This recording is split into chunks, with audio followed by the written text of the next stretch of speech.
This is Edward October, host of Octoberpod on YouTube. Hear that jingle jingle? It could be Kris Kringle, or a home invader looking for an open window, a jilted lover looking for revenge, or a disgruntled coworker hoping to spike your eggnog with arsenic. The girls of our true crime podcast are always on Santa's nice list, but the crimes they discuss are very naughty indeed. Listener discretion is advised. Jen from our true crime podcast chooses Octoberpod for her spook show thrills. I always stream Octoberpod. I find the story so very dark and chilling, and I love the found footage. Like Jen, choose Octoberpod on YouTube. Octoberpod, retro horror for bold individualists.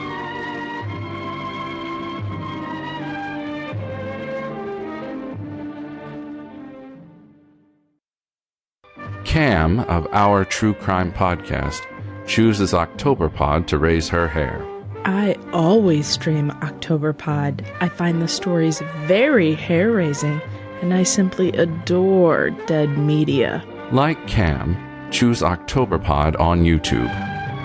Octoberpod, retro horror for bold individualists.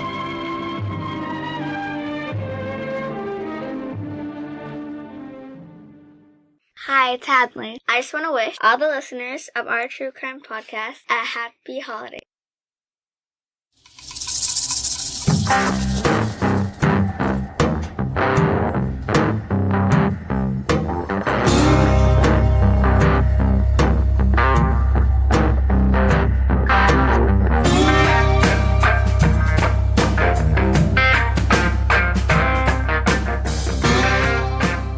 Hi, Jen. Hey, Cam. How are you? Just as good as I was before. 45 minutes ago? 45 minutes to an hour ago. Yes. Oh, okay. Yeah. So today we are going to hear story number 9 of our 12 Nightmares Before Christmas. Mm-hmm. Just bringing a little murder, mayhem, and scariness to our pod people as they prepare for the holiday vacation and lots of relatives coming. Don't get any ideas, please. For what? Oh, to kill people? The relatives. Yeah. Get it? That would be a bad idea. Yeah. As much as we love to do a podcast, we don't want to do a podcast about you. Unless you want us to, in which case we get first dibs. Just First saying. dibs. Thank you. I just wanted to say thank you to Octoberpod for his awesome listener discretion. Hopefully, fingers crossed, we'll have a really sweet surprise on our last day from Eduardo Octopado. Also, Boy, I didn't know you speak Spanish. I do. That's awesome. I'm bisexual. Big thanks to everybody that helped us out and gave us holiday greetings. We still have today, three episodes to where we can feature one. So you can, or two after today. So if you want to, dart us out one. Otherwise, you can just give us a promo and we'll run your promo in our True Crime Podcast episode, which drops every Wednesday. We'll be back January 9th with a whole new episode. Yep, the last one, the last Nightmare Before Christmas drops on the 23rd. Correct. And then we're taking a little break to spend time with our family and friends. Yep. Get some laundry done, maybe. Nah. Probably not. Nope. That's what bathtub's for. That's what going out and buying new clothes are for. That's right. I always curse Eve every time I put a load in. If it wasn't for her taking that damn apple, we'd be fine. I always think about disposable clothes. I think there's something to that. Just like, easy stuff. T-shirts, underpants, things that you just wear once and throw away. Biodegradable.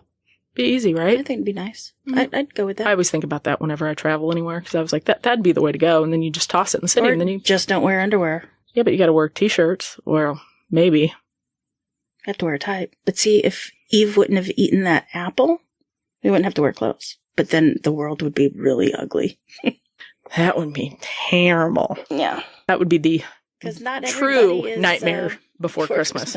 Just a nightmare. All right, buddy, what you got? Hit me up. Here's the 9th Nightmare Before Christmas. Ooh, let me have it. From 1975 until 1983, the women of Gdansk, Poland were under attack by a serial killer. Ooh, this is a one that takes us out of the States. I don't think we've had one yet, have we? During our 12 Nightmares, I mean. Oh, no, not from 12 Nightmares, no. So we're going to Poland. Mm-hmm. Okay. The town and surrounding villages were scared. Women were being assaulted. Some were being murdered. Husbands would take and pick up their wives from work, and fathers would keep their daughters close. Mm-hmm. People were panicked because they had no idea when Scorpion would strike next. The police had named the killer the Scorpion because of the way he would kill. It was just like the creature. He would attack the women by surprise, strike very quickly and accurately, and then leave them behind while he disappeared. Dun, dun, dun. That's kind of scary. The police took a while to even notice that it was all one guy. After they figured it out, the police started a task force of 11 investigators called, are you ready? The Scorpion Task Affiliation. Close. Special Group Scorpion. Well, I'm glad, yeah. So what was so difficult for this group is that the Scorpion, he never left any clues. Ever. He was really good at covering his tracks. Obviously, if you got away with that many. They only knew that he would attack women with a hammer, causing what they called hammer amnesia, kind of like what you do to pigs at slaughter. Oh. Would hit him over the head. Mm-hmm. When the police arrived on the scene of the fourth victim, they found a hammer. The head of the hammer was wrapped in a cloth, which they thought was curious. And when they took the cloth off the hammerhead, they noticed that it had the initials of ZNTK. ZNTK. Okay. It was engraved in the hammerhead. Well, that was from a train repair company called Rolling Stock Repair Works. Mm. So they're like, okay, murderer. Maybe murderer works there. Yep. The police then questioned everyone at the Rolling Stock Repair Works company. Everybody had an alibi and everyone checked out. The Scorpion didn't kill all the women that he attacked. Some of the women attacked survived, and they were able to tell the police exactly what happened. Mm-hmm. So the Scorpion never raped women, per se, but He didn't rape them? he didn't Penetrate? rape them. There was penetration. Oh. Nope. He would take down their pants, and he would play with their genitals, and then, like, he would digitally play with. Does that make sense without being too graphic? No, I totally understand. And then he would masturbate over them until he orgasmed, as they were TMI, unconscious. Jen. TMI. I'm telling the story. Ew. Don't shoot the messenger. Oh. Some of the women were also able to tell the police what the Scorpion looked like. They were able to do composite sketches, but each of the sketches looked a little bit different. There are certain features that looked alike, but they weren't. They were all kind of different. They had certain things in common, like a long, thin face. Does that make sense? You following? You tracking? Because everybody else would have. I mean, they're all going to see something a little different. I get it. And they were all hit in the head with a hammer, so they were lucky that anybody survived. The Scorpion would also take trophies, as most of these type of predators do. Once he satisfied himself, he would go through their purses, take watches, rings, anything he could find. He even found a snack in one of the victims' purses. No, he did not. And he ate it over her body. Are you kidding? While she died. Ugh. Yeah, he's gotta eat. Gotta eat, Camille. How can you even be hungry? He just worked himself. After 8 years of terrorizing the town, the Special Group Scorpion caught a break. A woman stumbled into the police station, told them that she had been knocked over by a truck, hit by a truck, knocked into ditch, taken to a remote area, and hit with a hammer. Ew. She was lucky to survive and tell him what happened, but she said that the truck was still there because it was stuck in the mud. Oh.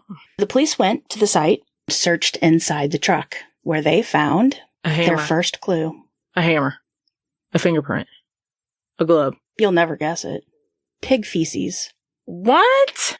The truck had been stolen a day before from a farm, and whoever stole the truck also stole 4 piglets. There's pig shit. I'm just going to say it. Pig shit in the stolen truck. Could you imagine being a police Why would officer? you steal the pigs, too? Could you imagine being a police officer and the only clue you found is pig shit? No.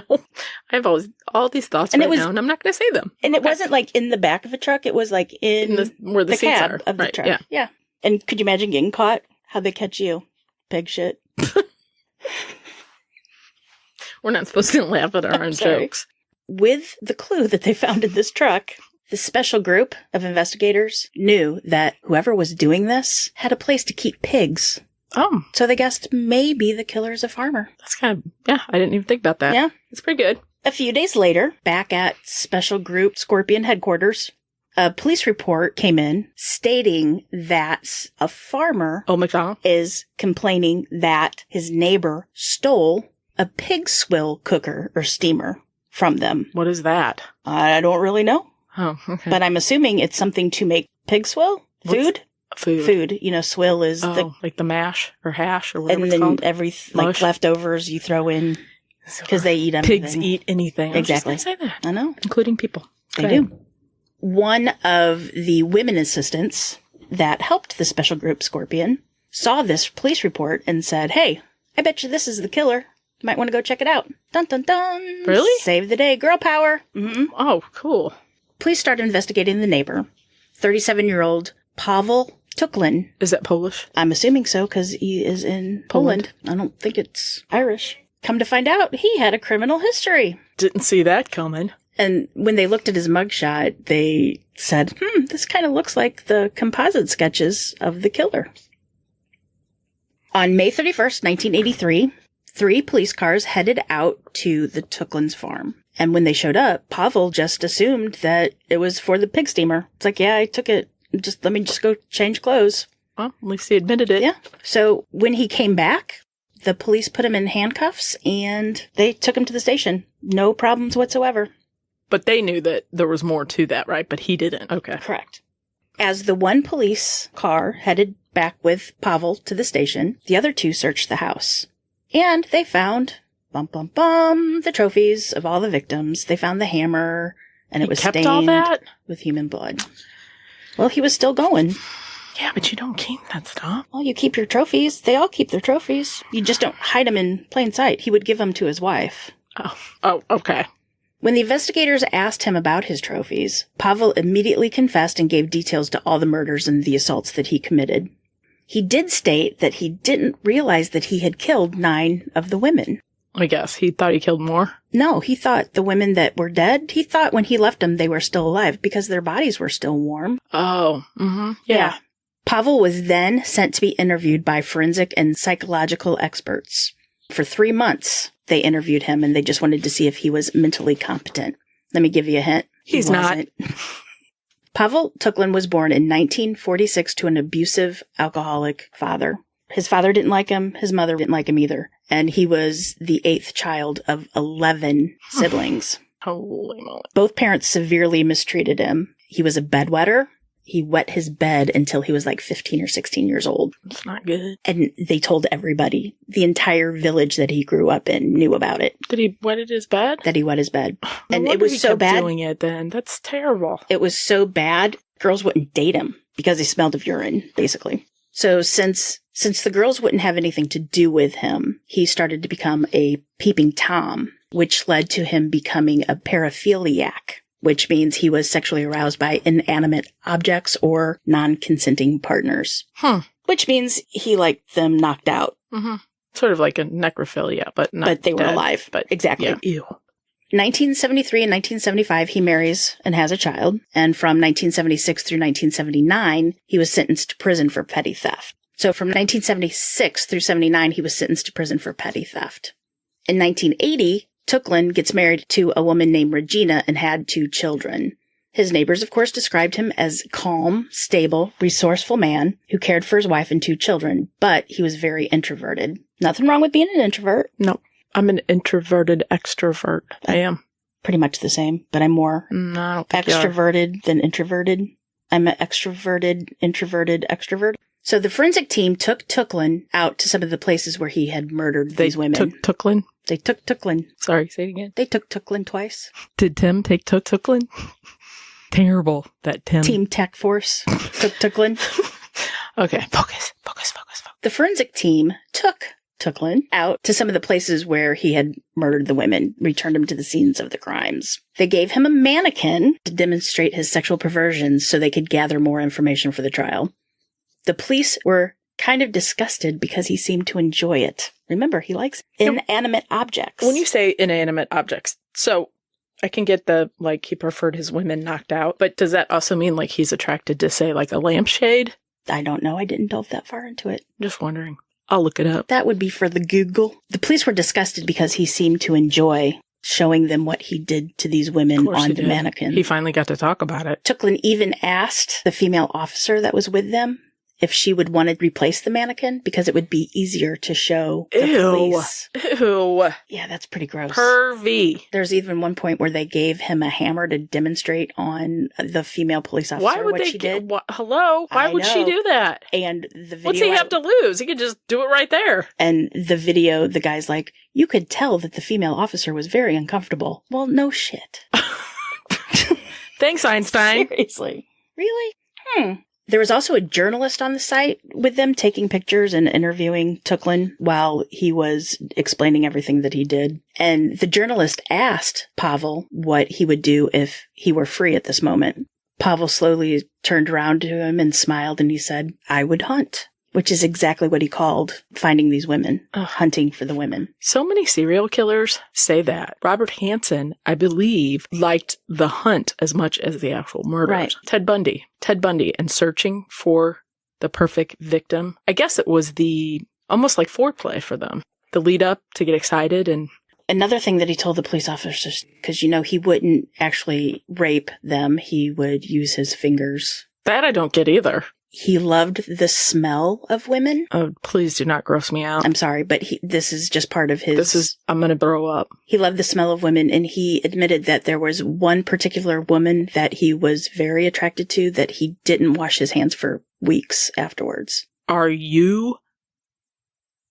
I don't even know what to say. Yeah, just that one hand. He washed the other hand, but just the one hand. Yeah. That is... This man is... depraved. And this was all during his mental evaluation, too. On a side note, Napoleon... Dynamite? No. Bonaparte? Yes. He would ask Josephine not to bathe for at least 2 weeks before he saw her. There's some men that like that. To each their own, but... Go ahead.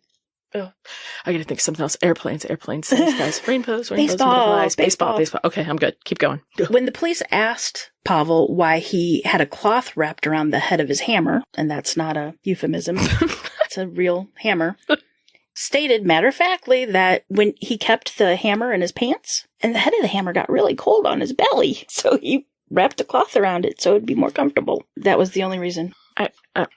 This is fun. This is really fun. While he was at the mental hospital... Like the stinky hand and the... wasn't fun? While he was at the mental hospital, Pavel tapped into his artistic ability. He even won competitions for his sculptures that he would make out of bread. Mm-hmm. You know how you can take white bread and make sculptures? I'm waiting for the bomb to drop. The staff mostly remember the 3 bread sculptures he made that looked like vaginas. Complete with real hair.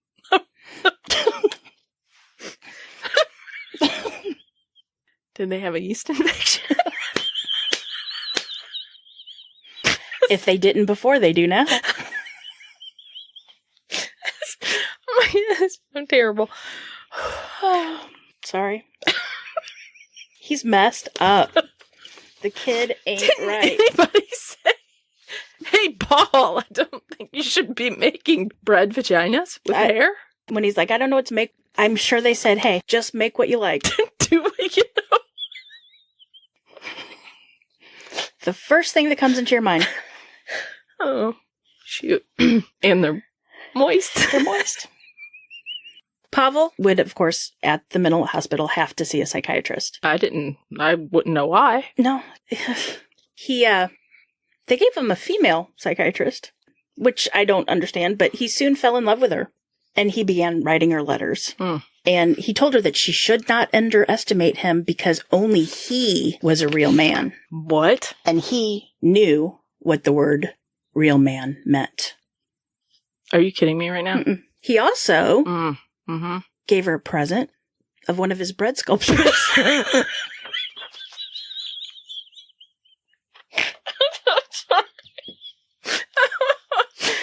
Oh, shoot. I'm crying laughing so hard. Oh. He's a weirdo.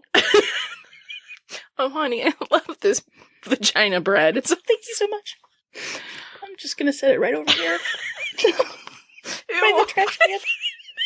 What happens when the bread molds? I want to know where he got the real hair. Did he, like... Oh my God. Oh, shit. And it comes to no surprise that the doctor suffered a mental breakdown. She had to quit. It's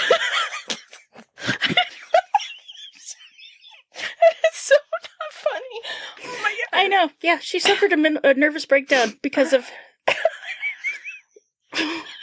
Sorry, I've just had... one too many.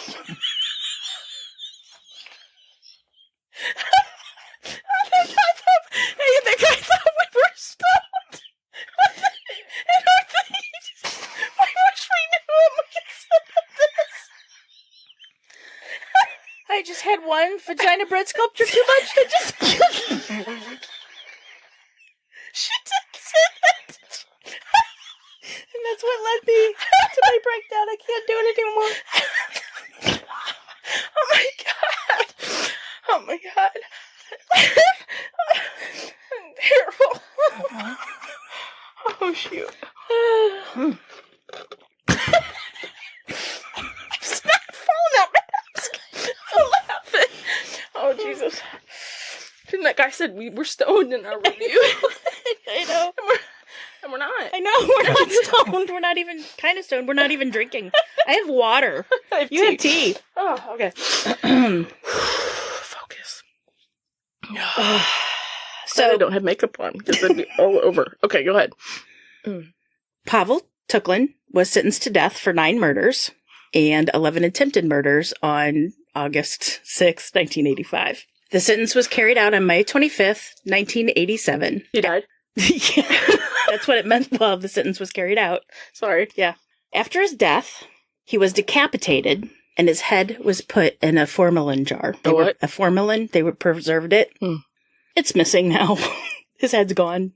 The rest of his remains were buried in a cemetery in Gdansk.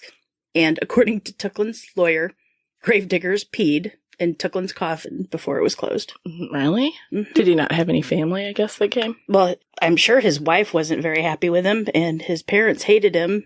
Yeah. And his siblings. Would you claim that thing? No. I mean, how many vagina bread sculptures could you get for Christmas?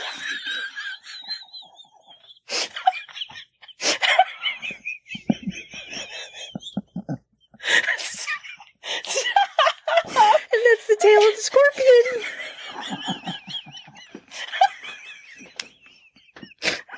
I know what you're getting for Christmas.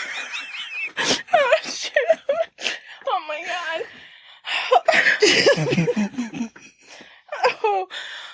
If we would have done this episode earlier, we could have sent that out with a Christmas card. That's for our next sticker. We'll make a bag of Wonder Bread.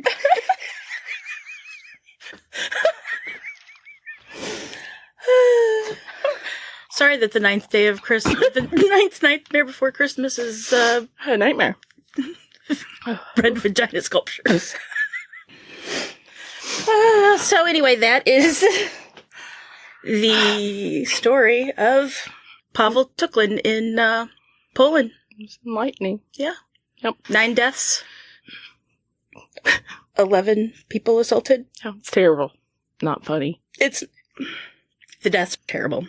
The vagina bread sculptures are funny. I can't. Okay. Let's wrap it up. And the fact that he gave his psychiatrist a nervous breakdown. Who the hell thought, hey, this man attacks women. Let's get him a woman psychiatrist. That is perfect. Well, Jen, that was a case. It was a case. I had never heard of Pavel the Scorpion Me before. neither, but now I'm never going to be able to look at a piece of bread. Okay. So anyway, thank you for listening. We'll be back tomorrow with day 10. I hope you enjoyed this one. It made us laugh. I can't even top that. Nothing but pig shit and bread vaginas for us. With the OTCP, Santa's going to bring the share. If you're naughty. Coal is so last decade. Nobody uses coal anymore. All right. Remember, lock your doors. Keep passing by those open windows. Bye-bye. Love ya. Oh, Jennifer. Dang it. So, see, there we go. There we go. So, I tried to do so. There's a couple in there, but I tried. And I tried to not say like. So, blah, there's my so again. See? I do it just as much as you do. The 20th. You done? Sorry. Sorry. Yes, hold on. I'm just trying to make this go quicker. Okay, go ahead. Hi, it's Hadley.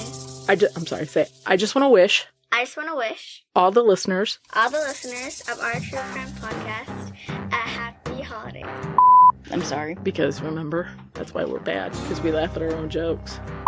I've already had 4 Diet Cokes and a big iced tea. 4 Diet Cokes and a big iced tea. That's a great song. You know that song. I got 2 turntables and a microphone. Ow. I was singing because I watched That hurt my ears. Okay, so we left off with pig shit. So, they found the pig shit. You said so. I got 4 piglets and pig poop. 2 turntables and a microphone. I watched the death of Jam Master Jay last night. I didn't realize that they don't really know who killed him. Really? From Run DMC, you know? Telling you. Why don't you go take him out and run him? Go get run. It is nice out today. Yeah. I'm gonna barbecue. Grill. Good. Do you have a YouTube channel yet? Because we could promo our YouTube channel. I know. Soon. Because I think you're totally an extrovert. But okay. Yeah, but I need my downtime by myself, so that kind of That's makes just me downtime, though, I think. I don't know. Okay. I'm an extrovert. You're an extroversion olive oil. Yeah, I'm an extroverted, introverted extrovert. That's what I am. I'm Okay. sticking with it.